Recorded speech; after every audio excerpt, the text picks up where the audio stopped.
大家好，我是张大刚，今天继续给大家带来倒霉小菜鸡组队被困地下城的解说。有了小队之后，贝尔信心满满的朝地下城中层进发，并按照艾伊娜的建议穿戴了防火的火蜥蜴披风。赫斯提亚前往巴别塔打工还债，正好遇上剑狱雷送自己的眷属进入地下层中层。虽然贝尔已经是等级2的冒险者，但是对于这次的冒险，赫斯提亚还是担心不已。上神赫尔墨斯云游归来，一进城就盯上了赫斯提亚。赫尔墨斯眷属团团长亚斯菲调查了贝尔，发现其他的冒险者对贝尔都颇有微词，觉得他能斩杀牛头人成功升级，不是沾了洛基眷属的光，就是做了什么手脚。赫尔墨斯显然对贝尔非常感兴趣，而且还是和餐厅的大家非常熟络。地下城里的贝尔小队配合默契地完成了13层的第一站，正被一群长得像贝尔一样的兔子围殴，而遇见雷的那群眷属也遇上了麻烦。队伍里的志愿者千草受了重伤，地狱猎犬在身后穷追不舍，即使队里有和贝尔同一天升级的大革命断后，情况依旧不容乐观。疲于逃命的他们正好遇上贝尔一行，为了尽快脱险，队长樱花居然直接下令从贝尔当中冲了出去，将身后的怪兽推给了他们。地狱猎犬咆哮着冲向贝尔小队，三人只好转身就逃。贝尔转身释放火焰拦下狗群，但还是有几只高高跃起冲向后方。虽然贝尔及时回撤救下莉莉，但维尔夫的手臂还是被抓伤了。怪物越聚越多，前后夹击地朝他们扑来。贝尔想起了当时刘小姐的话，地下城是可怕的对手，当他们单独来袭时或许微不足道，但是只要不断积累，就会形成让人难以承受的重压。立足未稳的冒险者们无法立刻重振旗鼓，就会被地下城所露出的獠牙吞噬。贝尔此时面临的就是这样的绝境，无数的怪物将他们团团围住，不留丝毫喘息之机。祸不单行，洞窟顶部的石壁在怪物的冲击下轰然坍塌，滚滚碎石砸下，将三人淹没。贝尔不顾自身安危，爬起来一看，倒霉的威尔夫又被砸断了腿。地狱猎犬站在废墟之上，张口吐出熊熊火焰。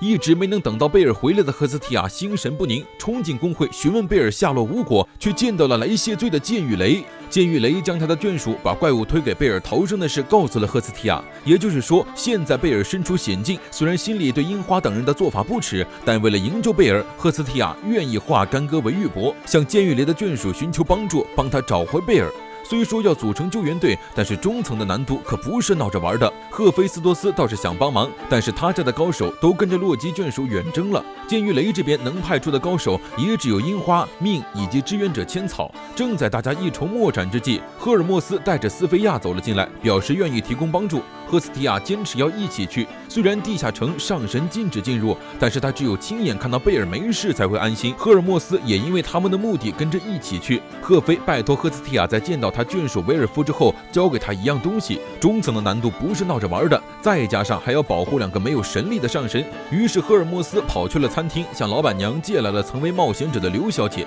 此时在地下城的贝尔小队狼狈不堪，要不是火蜥蜴披风，他们刚才就被地狱犬的火烧死了。原本13层就危险重重，因为坍塌，他们直接掉了2层，来到了第15层。威尔夫行动不便，四周危机四伏，他们还再次走到了死路。莉莉一咬牙，提出了一个冒险的方案，继续往下走去18层。18层是地下城中不会存在怪兽的几个安全区之一，只要在那里遇到要回地面的冒险者，他们就能安全返回，可以利用纵穴直通下层。最需要担心的17层层主歌利亚，应该已经被远征队的洛基眷属打倒了。怪物的重生需要时间，他们可以试着赌一把。反正已经走投无路，贝尔也只能冒险前往。莉莉带着恶臭袋驱散周围的怪兽，再加上维尔夫的魔法技能，一切还算顺利。然而好景不长，臭味袋用光之后，怪物瞬间聚拢而来，还是凶残的牛头人。贝尔已经不再惧怕，抽起2把匕首冲上前，2下解决了一只牛头人，紧接着捡起大斧，英雄愿力在手中蓄力，贝尔持斧冲上，掀起滚滚烟尘，3只怪物牛头被一招秒。这一下，维尔夫是彻底相信贝尔在等级1时击败牛头人的壮举了。然而一次性对战4只，贝尔的体力还是损耗了不少，拦路的怪兽越来越多，3人小队累得气喘吁吁。如果不能尽快打到第18层，他们都要死在这里。救援队总算集结完毕，进入地下城。亚斯菲和刘实力惊人，小队很快就到达了贝尔小队遇到的坍塌地点。赫斯提亚因为发现了贝尔的刀，焦心不已。刘爬上废墟查看了一番，发现了小队的踪迹。他们在这里遗失了大量装备后离开了。斯菲亚判断小队在这种绝境下如果没有死，就应该放弃了返回地面的选择，转而通过洞穴前往第18层。路上，赫斯提亚问起赫尔墨斯支援的原因，他可不相信这是什么神友之间的羁绊。赫尔墨斯只好老实交代，他是受某人所托前来看望贝尔的，同时他也想知道贝尔是否真的拥有承受时代重任的气量。而此时在16层的贝尔小队，威尔夫魔力耗尽晕倒，莉莉也体力不支陷入昏迷，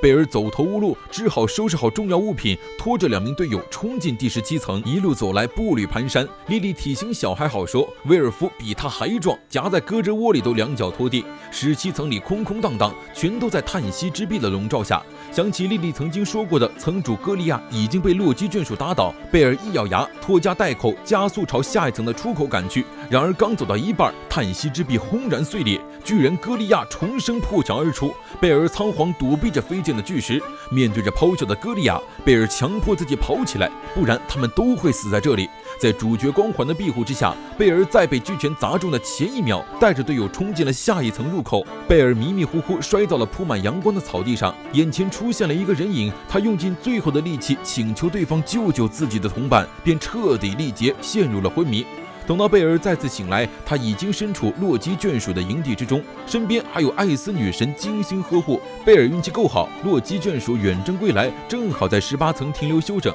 一看自己的同伴没事，贝尔松了一口气，跟着艾斯去见了洛基眷属的团长丹娜。丹娜对贝尔才进入中层第1天就能达到18层表示赞赏，因为同伴中毒，他们会在18层停留几日，就让贝尔在他们这里安心休养。一出门，贝尔又遇上了洛基眷属的黑皮姐妹花，被狠狠调戏了一顿。和艾斯一起漫步在森林中，贝尔正好奇地下城哪来的阳光，抬头一看，好家伙，穹顶上镶嵌的全都是熠熠生辉的水晶，这也是18层被称为迷宫乐园的原因。水晶的光芒过一段时间就会消失，地下城的夜晚也随之来临。贝尔回到帐篷，正巧威尔夫和莉莉苏醒了，得知自己昏迷后是贝尔一路将他们带回到这里，两人都非常愧疚，但如果不是团队的力量，他们或许早就已经死了。晚饭时间，丹娜将贝尔小队介绍给了其他冒险者，众人其乐融融地吃着晚餐。姐妹花又过来调戏贝尔，这让艾斯有些轻微的不爽。艳福不浅的贝尔急得满头是汗，突然听见远处传来一声大喊，贝尔跑过去一看，从入口滚进来的人不正是他家上神吗？赫斯提亚一见贝尔没事，扑上去喜极而泣，结果还没亲热几下就被莉莉拽开了。救援队的其他成员也随即而至，一见到把他们害到如此地步的剑狱雷眷属，威尔夫和莉莉就神色不善，命本来就对为樱花做出的决定心怀愧疚，上来就是一个五体投地的大礼。反倒樱花不觉得当时他的决定有错，比起素不相识的陌生人，同伴的命要更加重要。这态度让威尔夫看他非常不爽，还是贝尔从中调停。如果当时场面互换，他为了同伴或许也会做出同样的举动，所以这笔账从此一笔勾销，他们互不相欠。既然要救的人找到了，那自然要考虑回地面的事儿。后天洛基眷属会启程返回地面，等到先锋团击败歌利亚后，他们就动身离开。赫斯提亚将赫菲斯托斯拜托他带来的武器和画转交给维尔夫。晚上睡不着的贝尔和艾斯在水晶穹顶下聊着天，因为明天有一天的空闲时间，艾斯提议贝尔可以去城镇里逛逛。结果刚说完就被醋意大发的赫斯提亚当场捉奸。贝尔这边美女吃醋，威尔夫却抱着白布赫菲带给他的武器心烦意乱。当时他明确的和赫菲表示自己不会再制作魔剑，赫菲没有反对，只是告诫他如果获得了什么重要的东西，就一定会后悔自己没有使用那份力量，请不要把自己的执念和同伴放在天平上比较。威尔夫会为了贝尔再次使出魔剑的力量吗？明天地下城邂逅第1季大结局，小伙伴们记得点赞关注，我们下期再见。